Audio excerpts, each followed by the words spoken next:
Millet. Yes. Victoria Newport. Here. Valerie Hernandez. Here. Rick Smith. Howard Solomon. Here. Everybody could rise for the Pledge of Allegiance, please. Allegiance to the flag of the United States of America and to the republic for which it stands, one nation, under God, indivisible, with liberty and justice for all.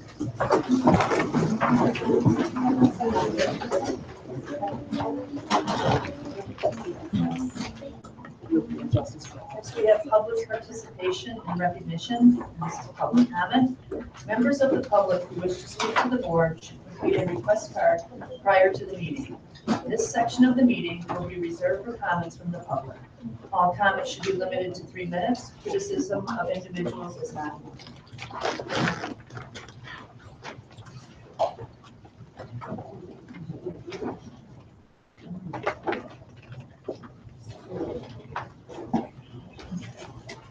Because of the significant amount of comments regarding the same topic, board policy 2:230 will be invoked.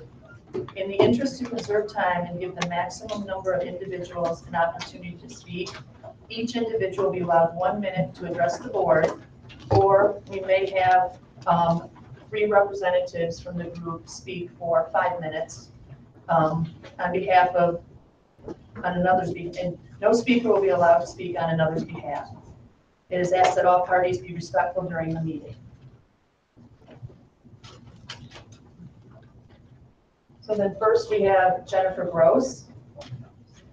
Can I just stand back here? Yeah, if you want, you can I come was up like the front. last one in, so I thought I'd be the Or last you one. can come up to the front if you want, wherever you're I comfortable. was not expecting to be the first one. Where do I stand? Right Right here? here. And again, we'll go for 1 minute. 1 minute, come on, you all know me, right? So, good evening, my name is Jennifer Gross, 1743 Talbot Drive. I used to city council, so I'm a resident here. I'm only here as a resident. Our kids went through the district. I would just like to say this evening that you have a lot before you, but I would ask you to really consider how this particular item with regards to the security company that you have looking at doing background and residency verification. I would ask you to look out and see how this is impacted. Maybe you have good reason. Maybe there's thoughtful business practices why you're looking at doing this. But I ask you to think about how the impact of this decision and this particular choice has come.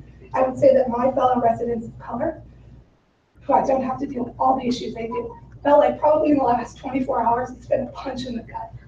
You may not have meant that. Your bias may not have meant to say, oh my gosh, I don't want you here.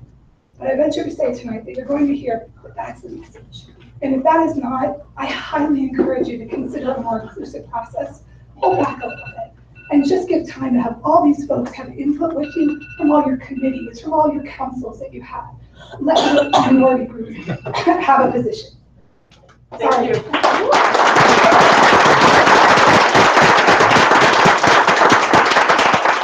Andrea Williams, verifying student residency. Andre Williams. Andre Williams. Good evening, everyone. Good evening. Good evening, board. My name is Andre Williams. I'm the precinct committee person for the 7th precinct here in Dekalb. Is your speaking a little bit Louder, please. I'm the 7th district precinct committee person for Dekalb here, and I just wanted to say to Ms. Craven, his questions okay right now? No, just as public comment. Okay. Well, I just wanted to say that it disturbs me to know that someone would be following my children home without me being notified of it. I just want to say that it disturbs me that the Lincoln Elementary principal has no idea of it. And it disturbs me how this can go forward without a vote or without someone even lending an opinion about what they want for their own children. I don't have issues with my children being legal or anything, but we are in that minority group who's targeted. And I just feel as though, and my children are here present, that you should reconsider. And I know that the security guards I hired through the police department, I talked to Jane Larry this morning, and I also talked to him just previously, right before this meeting started. And if they're gonna hire anyone, why pay an outside security firm to come in? Sorry, sir, your time is up if you can wrap it up. Okay, why hire an outside security firm to come in when the law enforcement here already works for the school?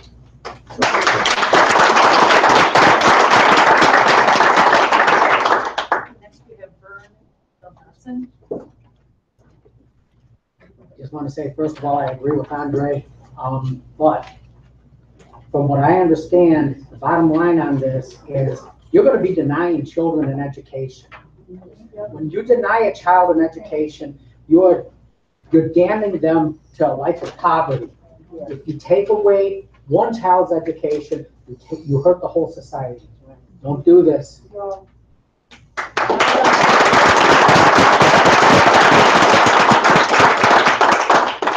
Next, we have Maureen Fontaine. Hi, I'm Maureen Fontaine. I live in Dekalb, and I've raised a daughter here in the school district. And I personally would just kind of like to know what the underlying factors really are in a company that investigates in this kind of capacity. I wonder what the percentages of these investigations are based on white people, Black people, minorities, undocumented, and documented. I'd like to know what the breakdown actually is racially. And I love this town. I've lived here since '78. And I know that this has been one of the most liberal, most welcoming towns in the county. And I'd really like to keep it that way. I love the people here. And the more people I'm meeting, the more I love this population, this community.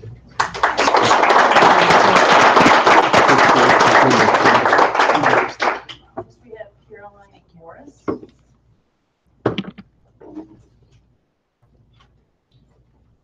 Because I've only got 1 minute, I just want to say that ethically, I'm completely against this. I believe just what Vern mentioned, that this is going to deny children education, the bottom line. It doesn't matter who they are.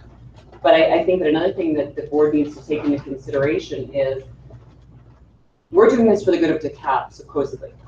And if this is for the good of DeKalb, what about when Sycamore decides that Sycamore is going to do this for the good of Sycamore?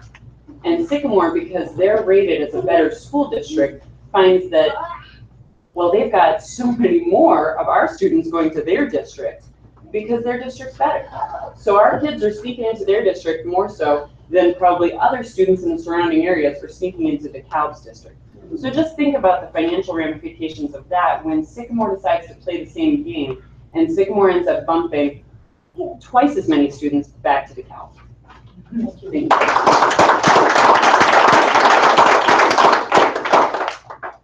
Next, we have Jocelyn Santana. Hi, so I've been a member of this community for 20 years. I am strictly representing myself as a resident of this community. I am a social justice education coordinator, and I am questioning the cultural competency, the motivation behind this decision making, the biases that are present in the people that, or the person, or the community members that are representing and requesting these types of investigations to take place, especially when we are investing in the school district in terms of our staff and preparing them for diversity and social justice equity issues. And I'm also concerned about how this is in alignment with our diversity plan that we have invested in. Right? How is this represented? How is this going to eliminate access and equity for our students? And how is this going to impact our community's safety? And most importantly, I've repeatedly heard trust. And this is not trust building, and this is definitely not transparent. And knocking on people's door is not something that evokes welcoming into this community. And so I want us to make sure that we are engaging in this dialogue and that we are considering who we are impacting in our community and what messages are we saying to the people in our community.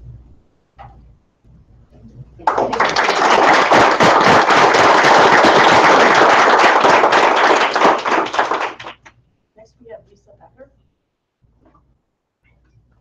Hi, I'm Lisa Becker. I'm a school psychologist here in District 428, and I've proudly served this district and community for 9 years. I'm here to express my great concern regarding the residency investigation proposal by National Investigations. Part of my job as a school psychologist is to ensure students feel safe at home and come ready to learn here at school. Children living in fear of losing their teacher in school are not in the mindset ready to learn. Children afraid of surveillance by a stranger are not in the mindset to be ready to learn. I looked at National Investigations website today, and they state, we believe in being available on very short notice to do door knocks, to check on students, or do surveillance of homes and apartments. This report, I know you came to our Institute Day, and I appreciate that yesterday. And you said that a board goal is to regain trust in our community. And I just don't see how surveilling these students and families regains trust in the school district. Yesterday at the District Institute Day, you reviewed the mission statement to ensure all students become lifelong learners. And again, I don't see how striking fear in our most vulnerable students and families' hearts gets us closer to accomplishing that. I know this board is committed to fiscal responsibility, and I do appreciate that. But I fail to see how hiring this firm benefits us.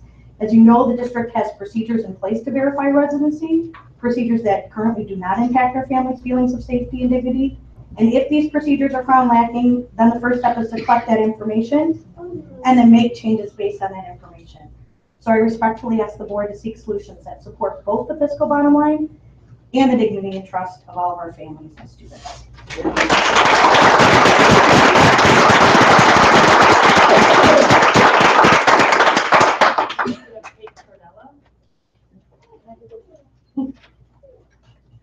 As a teacher, I think about all the student-centered social, emotional, professional development we participated in the last year.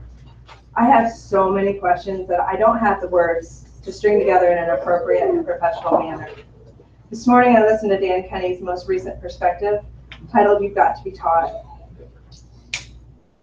He inspired me to use other people's words to make my point. And I also watched Footloose the other night, and that gave me inspiration as well, but not to dance, just to use other people's words. Dan said, let's remember we and those around us are always learning, and regardless of age, may our actions teach love.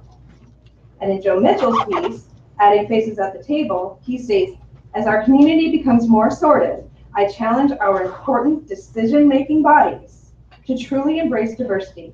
Our city government, the school district cabinet, our judicial system, the Cal Police Department, and the county sheriff department. The decision-making leaders of these major governing bodies should reflect the people they have sworn to serve. I respectfully ask that you carefully consider the needs of our families and children in Dekalb before taking any further steps with this matter.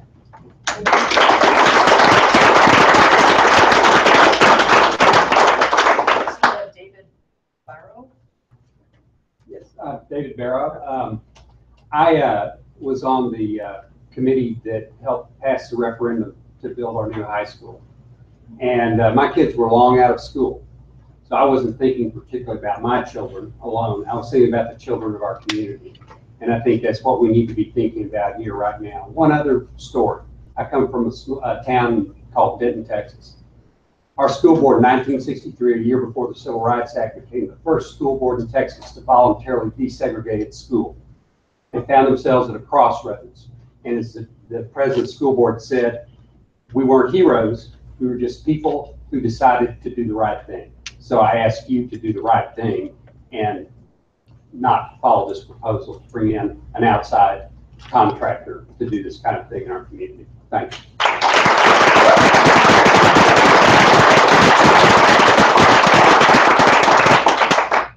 Next we have Sarah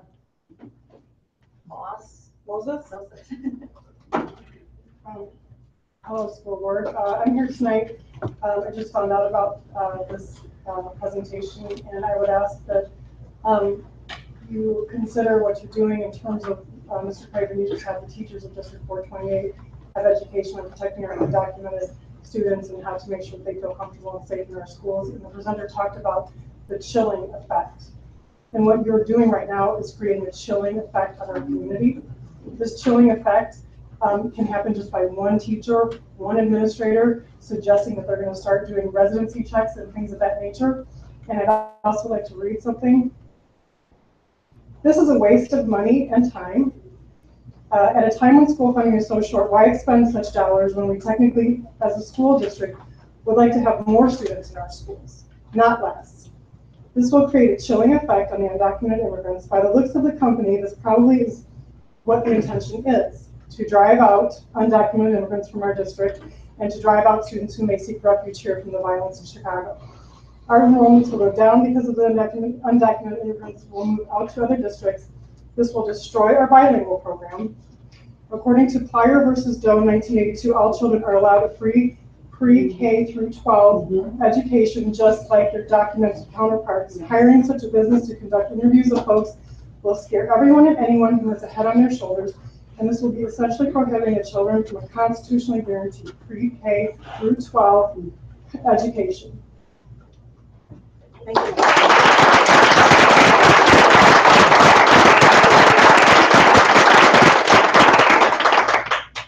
Next we have Kay. Hi, everybody. I'm Kay Harnett. I ran for school board in law. Right? And one of the things I learned from running on the school board is that the bottom line for many voters and many of the influential people in our community is money.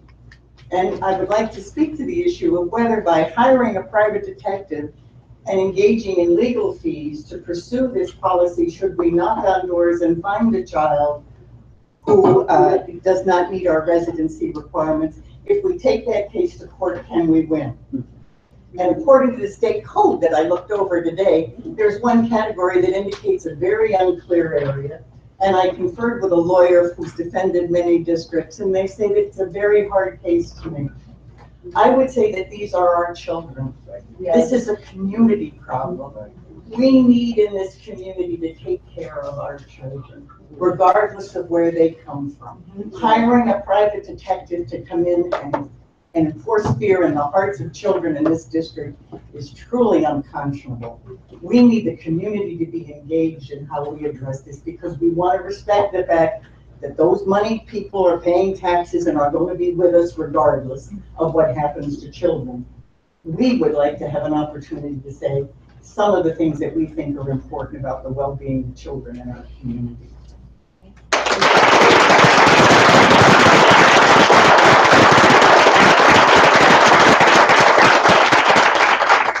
you to everybody who participated tonight in the public participation. Thank you. Next we have presentations, national investigations, and this is Mr. William Beitler, and this is an informational item. The Board of Education will hear information presented by Mr. William Beitler of National Investigations regarding services his company provides for verifying student residency. Mr. Beitler? Want to just come up here to the front right there, and is that okay? Or? You need to use the desk there. Yeah, that was great. Thank you. Can I lay to rest some of the questions and concerns that the community had, or would you like me just to move forward with presenting whatever you're comfortable with, but however you like. National Investigations is a private detective agency who specializes in residency investigations, process serving, and workers' compensation investigations. Okay.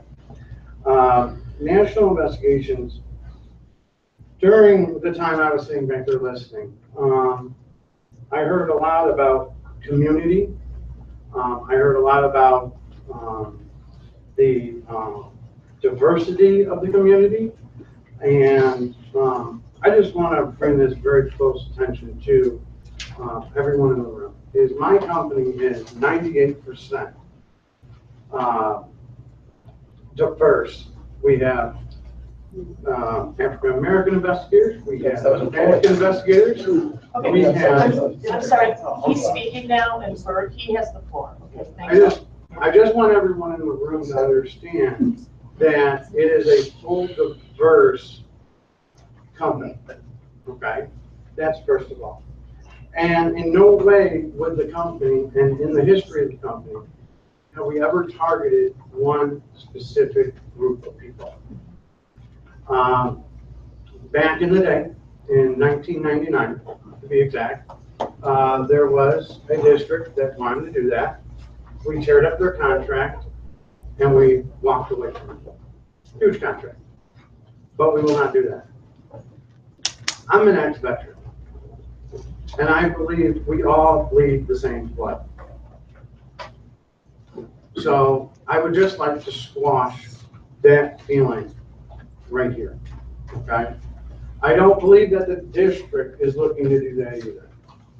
Because when I spoke with district representatives, the communication that we had was that we were going to run the whole district. Everybody. Not just this group, or that group. Everybody. So no one is specifically being targeted. And that's the way our firm works. Also, the only way we would conduct an investigation is if we found an out-of-district resident through a database run.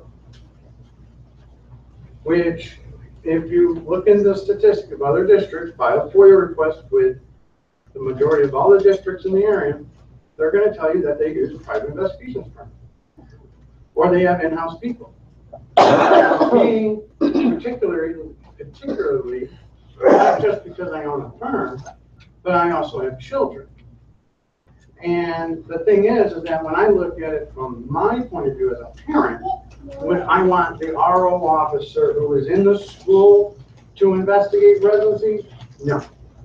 That's my opinion. Here's the reason why. That RO officer has contact with those children. And therefore, if you look into case law, you will see multiple school districts who have been sued because they have targeted a certain child because that child had behavioral issues.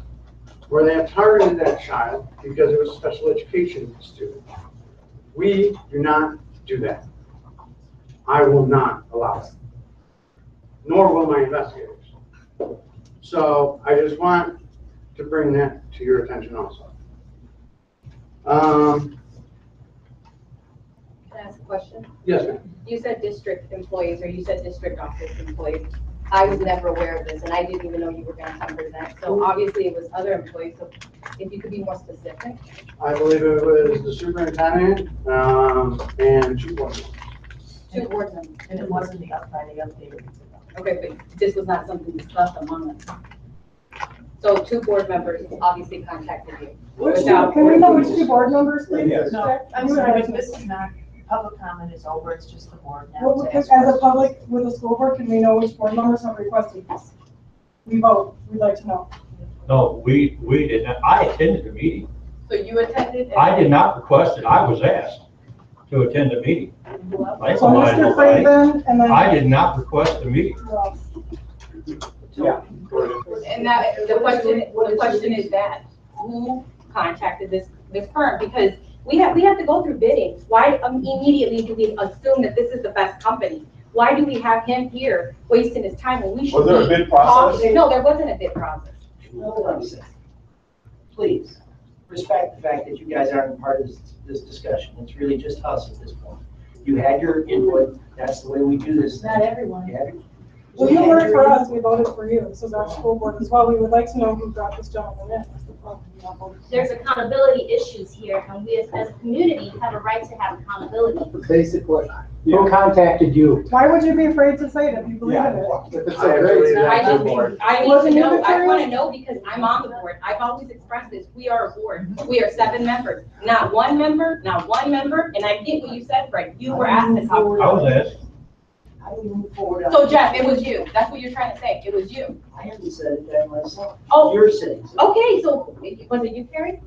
I don't think it much matters who. Was it you, Howard? No, it was very clear. It was Jeff and Fred was asked to come. And the board was not, you did not discuss this with us, Jeff. This is unacceptable. You did not discuss We're this with us. discussing it now. Exactly, but there's a bidding process. We needed to know as board members. We're not for that.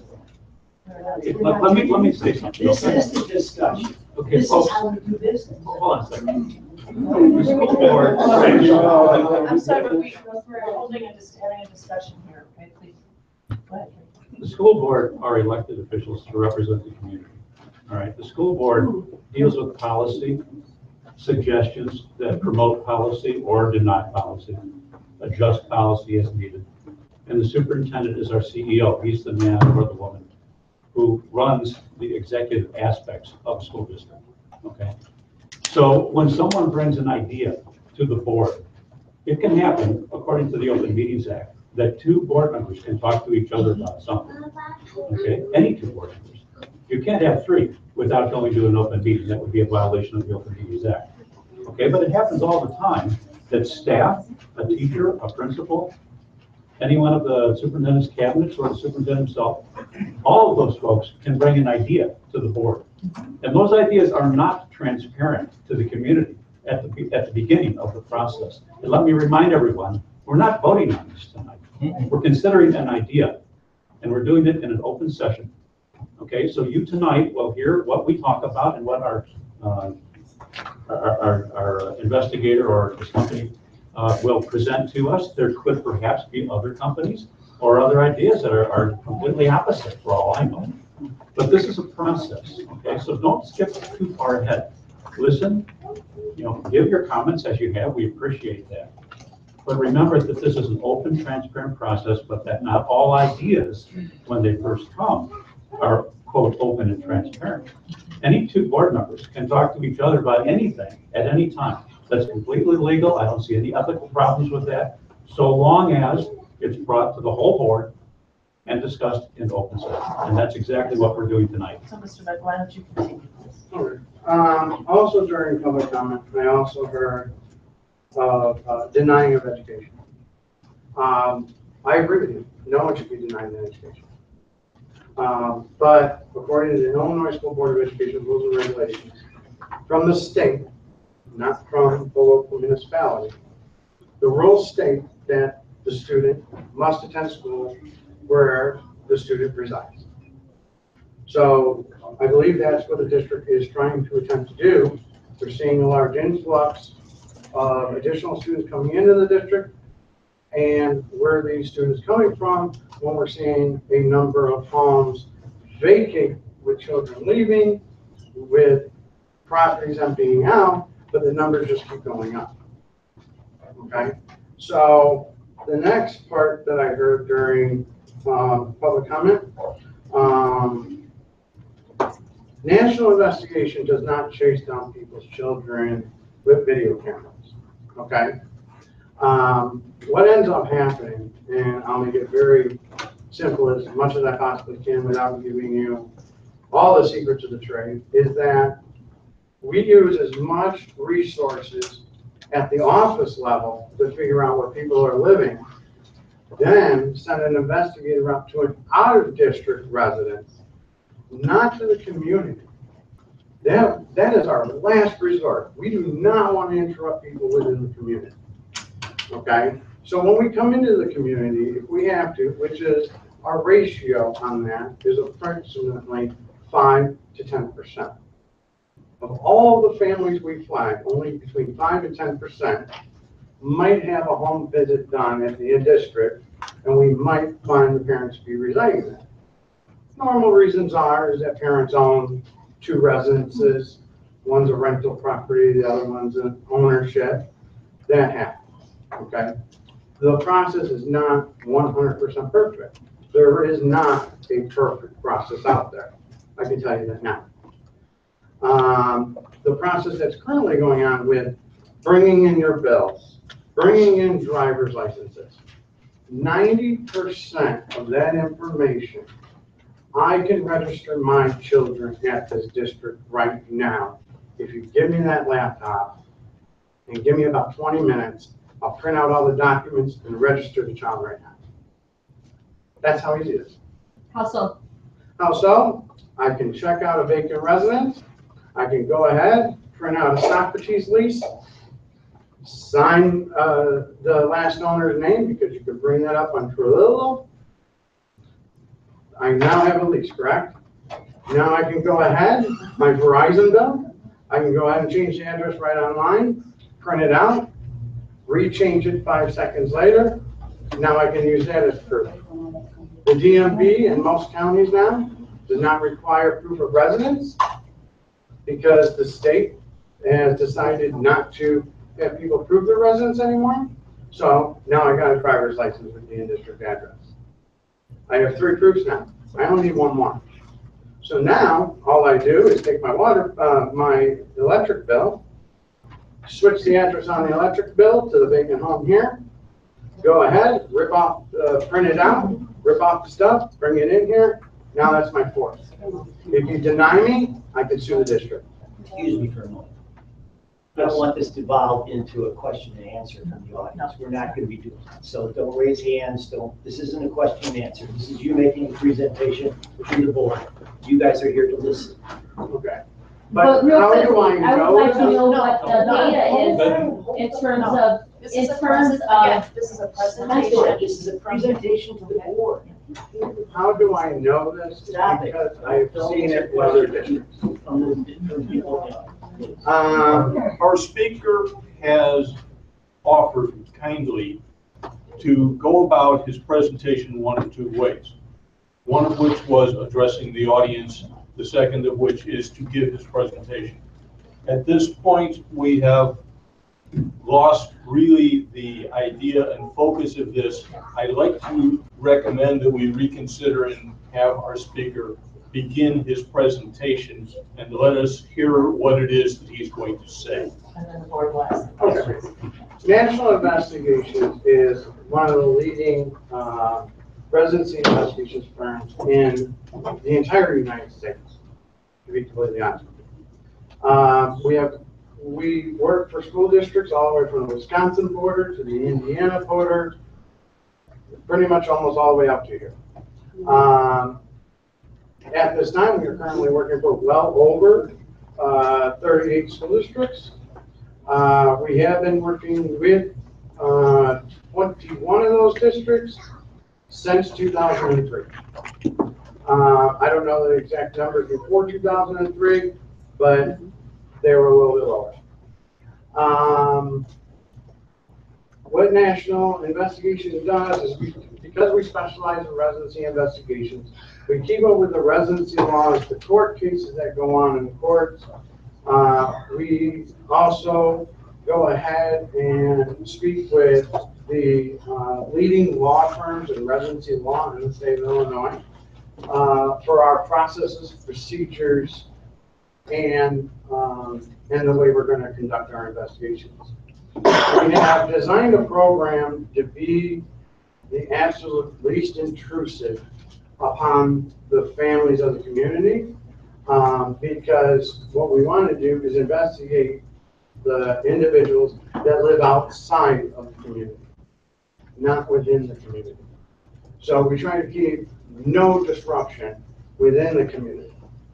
And if there is any disruption, it's outside of the community at the out-of-district residence, speaking with the parent, informing them of the laws, informing them that the district is taking a hard stance on residency at this time, and that's just in the parent's benefit of transferring out of district. So all of our investigators are either veterans or they are off-duty law enforcement officers. The reason why we do that is because we do not believe in having security guards go up to people's homes. They are not trained to recognize certain things when you're walking up to a residence. They're not trained in contact with people at their residences. Okay, their motto is observe and report. That's it. Okay, the investigators are trained to observe, analyze, communicate, and problem solve, and then create a tangible report for the district to use to either say this family is a resident of the district or that this family is not a resident of the district. The program that I would highly recommend for the district would be, from the comments that I've heard from the community, is the inclusive program to where everyone is ran. That way there is no way that anyone within the district could be accused of targeting certain groups. Everyone is ran, everyone is covered. Investigate people who come up as what we call flagged families. Flagged families would be people that come up with an out-of-district residence. within the proprietary database system we use. A lot of questions that we get from a lot of the school districts is the proprietary information. Who has access to it? Well, it's a closed room, only 3 women have access to it. They all go through a state background check on a quarterly basis. No one within my firm is allowed to work for the firm in any position with anything above a Class C misdemeanor, which is a speeding ticket. If they go above that, reckless driving, you're terminated. Okay? That is a huge difference in our firm, I can tell you that much. So the next part about our firm is the idea is that data. The data that we're collecting, we are not collecting everyone's credit reports and social security numbers and DOBs and your whole life stories.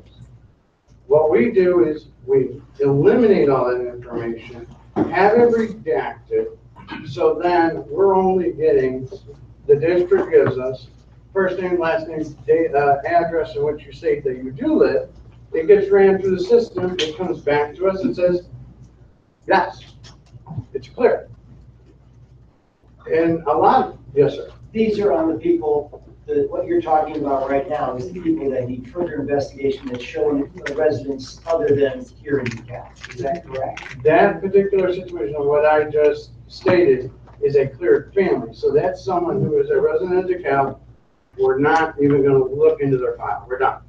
So something that tells you that is the fact that they show on your database, they show that that resident is verified here in Dekalb. Yes. Verified residents in Dekalb. Correct. So like next year, before registration starts, what we would tell the district is that before registration starts, let's get rid of all that paper that everyone's collecting when everyone's kind of trying to come in and enroll, and these huge lines are forming up for everyone to try to enroll. Get rid of all that paper, just run it, it's done. All these people get green postcards in the mail or whatever, however the district wants to handle it. They get postcards in the mail with a code on it. If you're using online registration, you get the code, they just enroll, no verification needed, you're good to go. The people on the red list, those would be investigated, but everyone would be investigated before school started for next year. Everyone would be investigated before enrollment even started. So everyone we clear out, they're able to enroll, they get the postcard, they get their number to enroll, boom, they're in. Everyone who's out, we've already determined that they're out, we've already spoken to them. Maybe they wanted to have a meeting with us and a district representative. We go ahead and have that meeting. The parent says, I know I'm an out-of-district resident, but there's this situation, this situation, this situation. Well, that's up to the district to make a determination. If those situations are a hardship to the family and they want to give, if the board makes the rule to give the family a hardship exemption, then that representative of the district, normally it's the superintendent, can sign off and say this family can still attend here even though they're non-resident, but because of hardship exemption, we're going to let them in. If it's not a hardship exemption, then, normally by the end of the meeting, the parent understands that they're not a district resident and they just need to transfer out of the district. And they transfer to their home school. So everyone that is a resident of the district will get the same letter as everyone else in the district. And if they are a resident of the district, you move along to there's no further discussion. Yeah, normally there's just like a book pickup day for some districts, and everyone just comes in, picks up the books and leaves, or Chromebook day, some of them are calling it this year, where everyone just comes in, picks up the Chromebooks, and they leave. And that's their whole registration, it's literally 1 or 2 days. So all you're looking into is people that have confirmed through your database that they have a residence out of district, and then you have to look into it and find out whether that's the primary residence. Yes, sir. That's where they live, that's where the child is coming out and originates from. Yes, sir. Now, you stated that some cities or counties don't verify residency, that the DMV does not verify, that's not the case here at DeKalb. So what is different? Why would we need him if that's already what our school district is doing? Our secretaries, our administration is already verifying. It's verifying a license and it's verifying a lease. So who brought this to the board as a concern? Why? That's my question right now, before he keeps going. Why is this a concern? I want to know this so that this information can be relevant to everyone and very, very clear as to why is he here? Why is there a need? Have our secretaries expressed that they can't do their job? Have administration expressed that they're not doing it correctly? Who has expressed the concern? That's my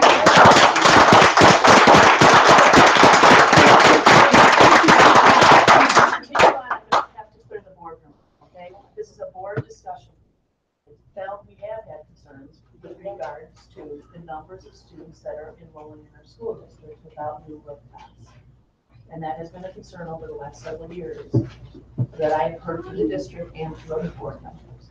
And so this is an opportunity for us to take a look at that and see if it is a concern or not. But where And did that data come it's from? a financial concern. If you look at the numbers at the schools, our numbers are going up pretty quickly compared to. You don't have any kids?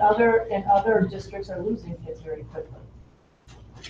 I'll speak to that as well. I was on the Facility Finance Advisory Committee for years prior to becoming a board member 2 years ago.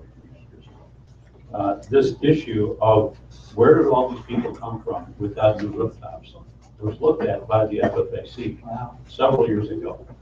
And one of the specific things I can tell you is that Tracy Williams, former school board president, made a comment at an open board meeting at one point that he had talked to some realtors and asked them, do you know anything about this? Can you tell me anything about developments, about new residences, new apartments, new rental houses, new leases? And they apparently told Tracy, so he told us, that there was no good answer to this question, that they couldn't figure out where the people were coming from because there was not a correlating number of living units to those people that we had said there's this many people in the district. So that's how it, I don't know if I should say originated, but at least several years ago, the discussion was ongoing. Can I jump in here for a second? Another issue is that has been brought up several times by Chief of Police is that his squads see people pulling up in automobiles to bus stops, that they see them frequently. And bus drivers have brought that up as well. People driving up to a bus stop and letting their children out. I do that all the time for my I'm just saying that they are having larger groups of people on bus routes for inexplicable reasons. All of a sudden, there's large numbers of kids getting on a bus from a particular area. It is a cause for concern. It is definitely a flag for issues that. So you're saying he's brought in because of that, because there are people pulling up with cars. Talking about me bringing him in. I didn't bring him in. I didn't say you. I said he's brought in. I didn't say you. You said it earlier. Oh, you did bring him in, Jeff. Okay, let me give you some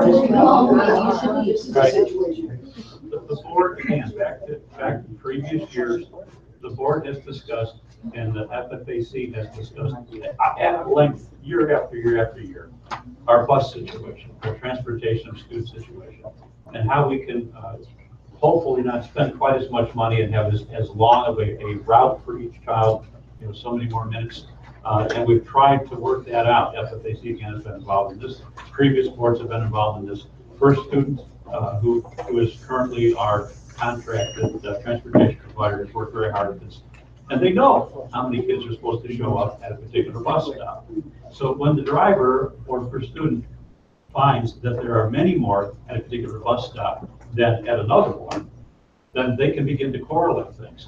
Okay, they can know that something's not right. Okay? So that, now that's not to say that some mom or dad has to go out of their way and probably get off at a different bus stop. That occasionally happens.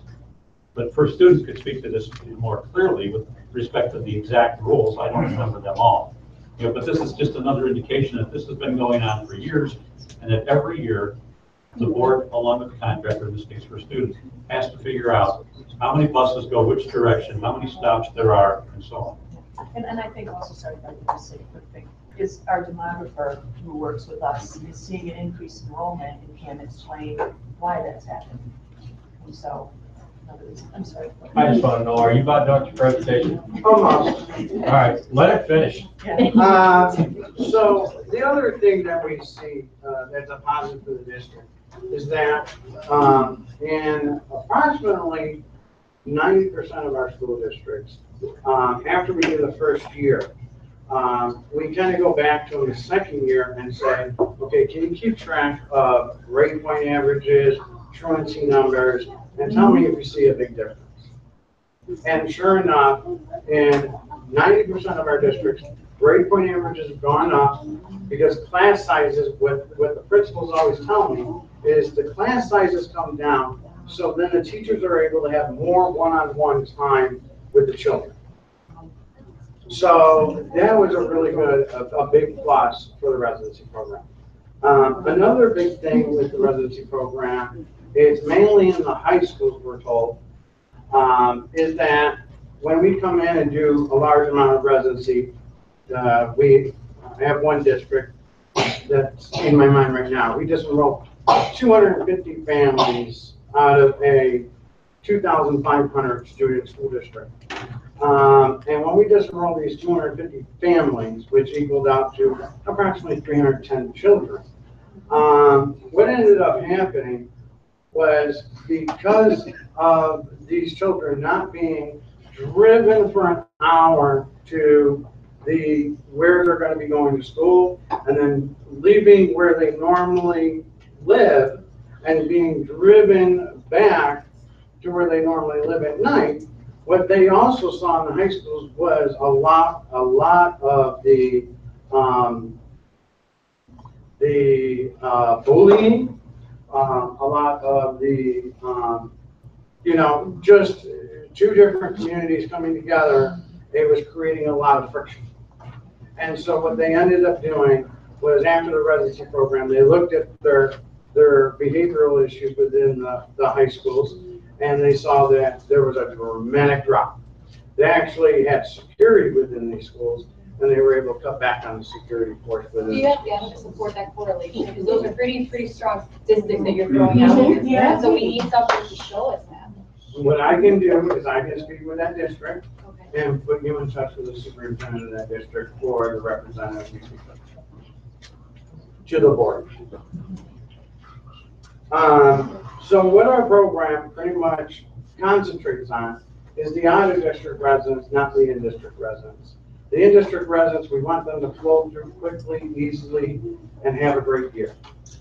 The reason why we also do this is because the administrators need to be administrators and to be able to make sure that the day goes well for the children. They don't need to be running around trying to figure out if someone's a resident or a non-resident. They don't need to be running out to people's homes. And in today's generation, today's time, us as investigators, we are dressed like this when we go out 90% of the time, okay? We're walking up to the door like this. And last year, I personally was staffed twice, just by going up to a door at an in-district residence, okay?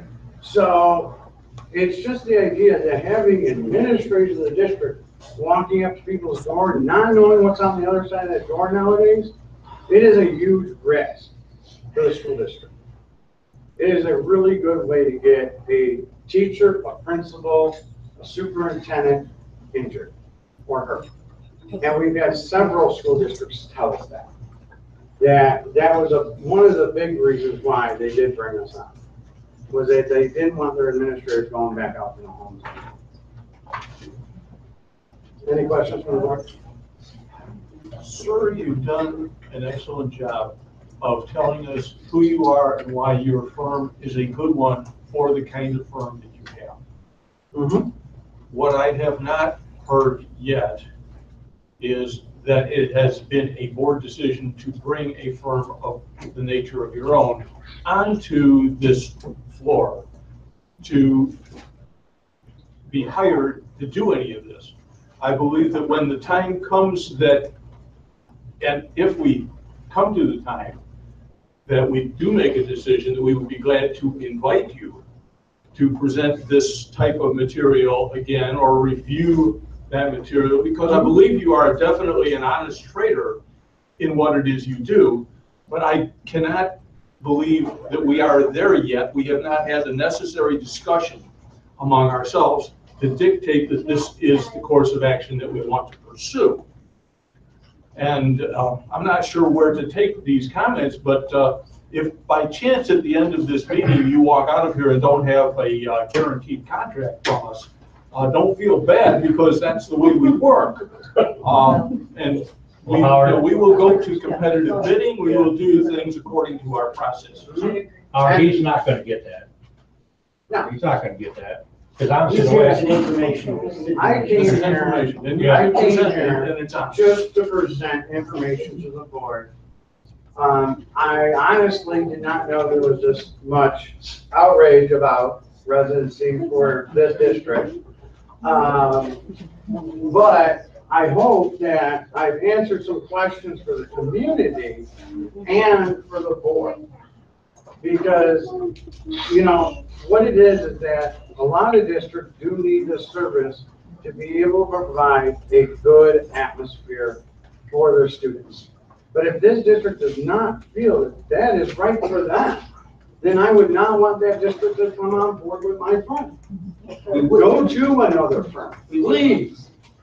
Okay? Well, see, I think, as far as I'm concerned, my thought about the whole thing is, I appreciate you coming out and telling us how the process works. But there's still a lot of unanswered questions. First of all, what's it gonna cost? Second of all, what's there to gain for the district versus what do we lose? Things like that. And I don't think we should really make a decision as a board for something like this without getting some kind of community input on how we can. I think the first question would obviously be, do we need it? Yeah. And how can we make it work?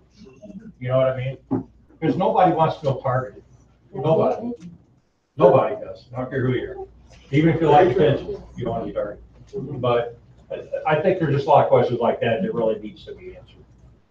So tonight really is just an information thing for me.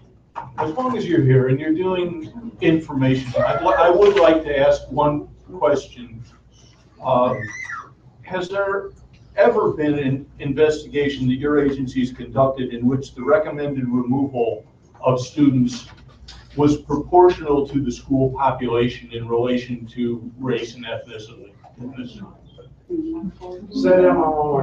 I mean, if you go out and do the type of work you do, have you ever seen, and we have a district here that is 50% white and 30% black and 20% Hispanic, just numbers. Have you ever come close to actually duplicating those kinds of numbers in the people that you find? Normally, it falls into where what we have seen is that the majority of people attending the majority of the race attending that district are going to be the ones that are going to be disenrolled. So it's going to be proportional. Very. It will be proportional. Yeah. And I have really, honestly, I have not seen too often to where it is not, when we're disenrolling and transferring, to where, unless the investigations are being done wrong, but I've never seen it with my firm, is to where if you are doing it the right way, you're going to see the amount of people that are in the community because they're using other people's addresses. So normally they're related to the people that are out of district because they're affidavitors, they're quote unquote renters of part of the home, or they're renters of part of the apartment. So they're signing those documents to be able to get their kids here because they're using the aunt's address. So it would match up with the aunt. So normally we see that it is not a, we're disenrolling 90% African American families, 10% Hispanic, and 1% Caucasian. No, I have never seen that. It's always what the community is normally what we are disenrolling. So it's generally going to be proportional to the composition. Fair. Because I have one district where one half of the town is Caucasian, the other half of the town is completely Arabic. And on this side of the town, we're disenrolling all Arabic families. On this side of the town, we're disenrolling all the Caucasian families. And these are all out-of-district people who are coming in and they are using our services without being a taxpayer in our district. Yes.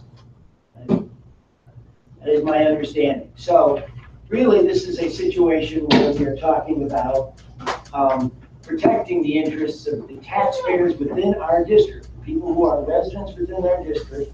They pay to have our children go to school, and we are protecting their interests. We are not needing to protect the interests of someone from Aurora. We don't need to protect the interests of somebody from Carbondale. We don't need to protect the interests of somebody from Quincy. They are all people from out of district. It is totally out of district that we're dealing with. Right? You're not paying for it. So we don't need to worry about people within the district being targeted. That's not the point. The point is that we are going to be talking about people who are using our services and not paying for our services. And I will remind everyone, when I took an oath of office, I will respect taxpayer interests. This is the first thing on my oath of office. And that is, I shall respect taxpayer interests by serving as a faithful protector of the school district's assets. So what I'm concerned about is the school district's assets. And when they are being abused by somebody from out of the district, and this is a colorblind process, when they're being used by somebody from out of the district, they are being abused. We are being abused as taxpayers, and furthermore, it is illegal. They are doing something illegal. They are using our services without paying. Oh, thank you for bringing up the illegal part. I want to squash something right now about any citizen who is an illegal, undocumented, thank you, to this country. We do not document that. We don't report it to anyone. It is actually against the law for me to do that. Because we are a contractor by the school district under ISB code, no one associated with the school district or an affiliate of the district can report on an undocumented immigrant. Period. End of discussion. So when our investigators go out, they don't ask about that, they don't want to know about it, they don't care about it. And they will even tell a parent right off the bat, we don't care. Because they're presenting us with a Mexico ID. We just tell them, we don't, they're nervous. We just tell them, we don't care. Don't worry about it. And that investigator who is normally speaking to that parent speaks Spanish. We have almost every dialect within our corporation working out the field. May I make a recommendation for the board to consider? Hearing, Howard that, and his question, are we there yet? Hearing even from one of our public comments, asking about what the district's processes are, and questioning that maybe we need to look at our practices before hiring a firm. This is Dekalb. And knowing that we have a demographer who is scheduled to be here in October, November to give their report. Isn't that about the timeline that we take, that the board take, this under consideration, and we listen to the demographer And we, as a board, then have an opportunity to have some discussions about if this is a type of service that we need to investigate further. What does that do with the demographer if we do have students here that are not our students to our demographer? How do they find that information out? Is the demographer looking at that information? I think the demographer will be able to report on certainly the trend data and the team that he's used, is going to be able to, again, raise some questions about what's happened to the district's enrollment. Is he going to be able to point to specifics? I don't believe so. But some of these questions that the board is asking that I think the community is asking, may be able to be answered through their report as well. I think I'd like to also see where our numbers land around Labor Day and see what we do have as an increase in student numbers. Okay. I think a lot more needs to go into this, and I'm not sure how soon we ought to address, whether we proceed or not with an investigative firm. But I'll say this regarding the demographer. I've watched for 10 years now. They've got it wrong at least twice in the last 5 years. Okay, we just put affordable back at one of our elementary schools. I led a subcommittee on FFAC trying to determine how to spend $21 million that we're fortunate enough to get. We put $1 million into Tyler because that place was a disaster. And I don't care where the kids are coming from, the kids need to have a good education wherever they are. So we put into that, right? But having said that, okay, we just put another portable in, and boy, that was one of the things that our subcommittee under FFAC was just adamant about. We want secure entrances. We want the kids to be in the classroom. We want them in the building proper. And now we're back to square one because we have a portable again. The reason we have a portable is because the demographer got it wrong.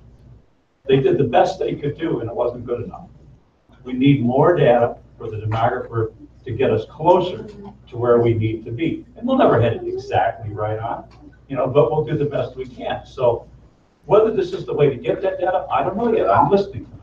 Okay, but we do need more data. We do need better data. We need to be able to zero in on a little bit more closely if we can. And at the same time, remember, we're under a $1.some-odd million deficit this year. Depending on what the state does, it'll get worse. If you look at our fund balance 5 years out, we're down close to $2-3 million. We're supposed to have between 15 and 25% of our operating requirement in that fund balance. But because the state is not funding education like they ought to or will or can, we're using up that money. If we didn't have that $21 million grant, we would be doing what Sycamore did last year. We would have been doing it 3 years ago, laying off teachers, perhaps closing down more schools. We've already closed down schools over the last 10 years. We are in dire financial straits. People don't realize it, perhaps, because we had that $21 million cushion. We took $10 million of that $21 million, dropped it into the fund reserve. The other money from that got put into facilities. Okay? And what I said before about tightening up to the entrance, the security, and so on, getting rid of the portables, increasing the facilities so they're more conducive to teaching, and safer and more comfortable. I was just at Lincoln before I came here. No air conditioning in Lincoln. We haven't had the money. That was recommended years ago. And we've been slowly bringing our facility up to par, but we're not there yet. Anyway, we have a real big problem in this district with many, many more students than we have money to support. And we need to define, as Jeff has said, we need to define who are our students versus who may not be our students. How you go about finding that out, I'm all ears. This gentleman has provided us with some information tonight. I'm sure the board is going to need to hear more before we can decide how do we fix the problem. Can I jump in just for a second? I want to put this into perspective to the board, but I also am addressing the people here tonight. We hired a demographer to give us information, right? We hired a demographer to look at the district and give us a breakdown of our district. Similarly, I think that one of the things that people are misunderstanding about Mr. Beitler and his firm, because of the name National Investigations, that he is anything but gathering information. He is an information gatherer here. This is not a police force that they send out to get it to abuse people of any race or nationality. He is simply doing what I would put forward as a similar process to our demographer. He is going to give us information about the breakdown of our community as to who is a resident and who is not a resident of our community. So this is really simply a situation where we need to find out who is in our district legally or who is not in our district legally. And I feel that that is in the best interest of everyone. People in this room are acting like they're going to be targeting children. This is going to be a benefit to the children in this community. If you're here, if you're a member of our community, this would be a benefit. It is my understanding from other districts that use Mr. Viper's firm, the Naperville District 204, is it not? That uses that is Naperville and Aurora. They use his firm. There's Yorkville, is it not? Yorkville that uses your firm, or yes, there's a number of districts around us, 47 in all. This person does fourth grade, and it is done awfully up and up, and it's done in a very, very professional way. I don't see that this is a situation at all that parallels anybody's idea of some force going around and targeting individuals. They don't, unless you're not from this district, which it is illegal to use our services if you are not. So what is wrong about us protecting the assets of this community by saying there are people that are illegally abusing our district by coming in and using services and not paying for it? So this is information gathering. He is going to give us information. It will be at the discretion of the superintendent of the school district as to how we use that information and what we do with it. So you're directing to the community, they can't answer. So I think we already. We'll ask the question. I'm talking to you guys. You're looking at them. So are you talking to us or are you talking to them? Was that a rhetorical question? I'm sorry, but again, this is a board discussion. So I That You're talking down to them, and that's not okay. I'm not talking down. Yes, you are. That's totally inappropriate. Hold on a second. Hold on a second. No, let's move on. Okay, are you? I'm terribly sorry for looking at them. No. Different boards operate differently. You know, if we go back to Mike Berbick's leadership on the board, he operated it where people could interact constantly. The meetings went forever. Okay? It doesn't work well that way. Okay, unfortunately, I like it that way personally, but it doesn't work well that way. So I came and sat in those chairs for 5 or 6 years before I said, before I did anything in terms of being on the committee or being eventually elected to the board. Okay, I sat, I listened. I would love it if this room was filled up all the time, because people, you're spending 64% of your tax bill on education in this district. Okay, when I was, when I had kids in the district, I used to come to these things and say, wow, I'm spending all that money, $4,000 or whatever was going to the school district every year. I kind of like to come in here. So I think it's great that people are here, but you have to listen, right? You can't participate except during the 3 minutes or whatever's allowed at the beginning. Okay, well, so what I'm hearing, I think, is that we would like to continue to look at this vetting of our students and looking at the process, looking through what we do now, and maybe adjusting that, including some community members, maybe bringing in another firm or two to speak to us. Do we have a consensus on that to continue with the discussion? I would like more discussion on it, and if so, if the committee that's put together feels like it's something they want to move forward to or recommend to move forward with, then maybe we should bring somebody else in, not only another firm, but maybe some people from other districts that used a firm to see from their perspective how things were handled, I mean, that would be important to me because I can't support anything like this right now. Can't do it. Good. I agree with that. Yeah. Yeah, and I would also love to have Jamie's input, go into the schools, he actually look at our current process, report to us what he has observed with recommendations, because he is fairly new. He does not know what our schools do and do not do. So I think it's important before we jump the gun and bring everybody that we know, every law firm, we need to have these discussions with our CEO. We need to have these discussions with the administration before we jump the gun. And this is Jamie's responsibility, surely. But we're not giving him that ability by jumping the gun and bringing a law firm in. That recommendation needs to come from him. That way the board doesn't look like we're divided. Well, I don't think we're jumping the gun. I mean, I think that, we generally, our typical process is that we have an informational item that comes to us and we deliberate about it for a couple of weeks, generally, and then we act on it. We don't always do that. There have been cases where we've set it aside and said, well, we're not going to act on it.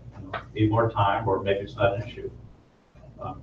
So yeah, let's hear more. I mean, this is a good start, I think. We really do need to solve the issue of where is the money coming from and where are the students coming from and how are we going to make the two work out?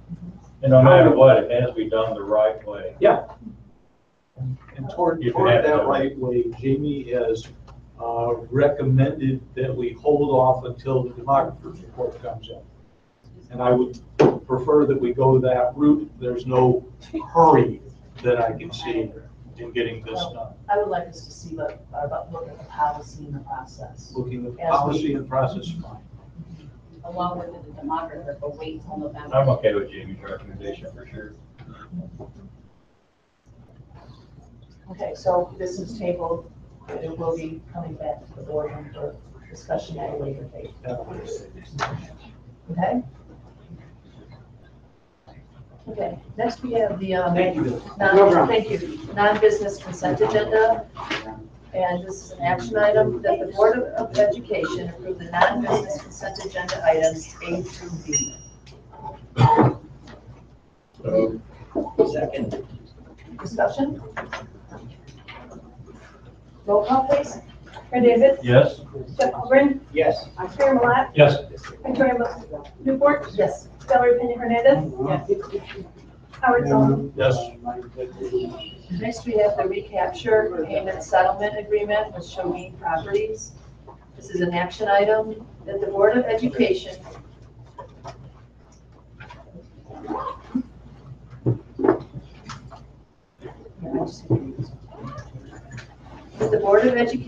approve the attached settlement agreement between Dekalb Community Unit School District 428 and Iron Gate Equities LLC.